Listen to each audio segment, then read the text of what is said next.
ನಿಮಗೆ ಹಿಂಗೆಲ್ಲ ಮರ್ಯಾದೆ ಬಿಟ್ಟು ಕುಡಿದು ಗಂಡಸ್ರ ಜೊತೆ ಒಟ್ರಾಸಿ ಮೈ ಹಂಚ್ಕೊಳ್ಳೋದಕ್ಕೆ ನಾಚಿಕೆ ಆಗೋದಿಲ್ಲ?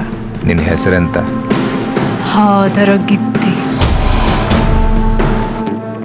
ನಿನ್ನ ಅಪ್ಪ ಅಮ್ಮ ಯಾರಂತ ನಿಂಗೆ ಗೊತ್ತಿರ್ಬೇಕು, ಆದ್ರೆ ಅಪ್ಪ ಯಾರಾಗ್ತಾನಂತ ಡಿಸೈಡ್ ಮಾಡೋ ಹಕ್ಕು ಅಮ್ಮನಿಗಿರ್ಬೇಕು. ಗಂಡನ ಜೊತೆ ಸರಸವಾಡಬೇಕಾದ್ರೆ ಅವನ ಹೆಂಡತಿ ಬಹುತೇಕ ಇನ್ನೊಬ್ಬ ಗಂಡಸಿನ ಬಗ್ಗೆ ಯೋಚಿಸ್ತಾ ಇರ್ತಾಳಂತೆ. ನಾನು ಮತ್ತೆ ಬೆಳ್ಳಿ ಇಬ್ರು ಕಾಮದ ತುದಿಗೆ ಹೋಗಿ ಎಂಜಾಯ್ ಮಾಡ್ತಿದ್ವಿ. ಅಂತ ತುದಿಗೆ ಹೋದ ಮೇಲೆ ಅವಳು ನನ್ನ ಹತ್ರ ವಾಪಸ್ ಬಂದ್ಲಂದ್ರೆ ನಿನ್ನ ತುದಿ ಅಂತ ಗೆಂಡೆ ಅಂತ ಗೊತ್ತಾತ್. Every child is sexually attracted towards its parent of opposite sex. ನೀನ್ ಹಿಡಿಲಿಕ್ಕೆ ಹೋಗಿ ಮೊಸಳೆ ಹಿಡ್ತೊಂಡ್ ಕತೆ ಗೊತ್ತಾ ಜಟ್ಟ? You just messed with the wrong girl.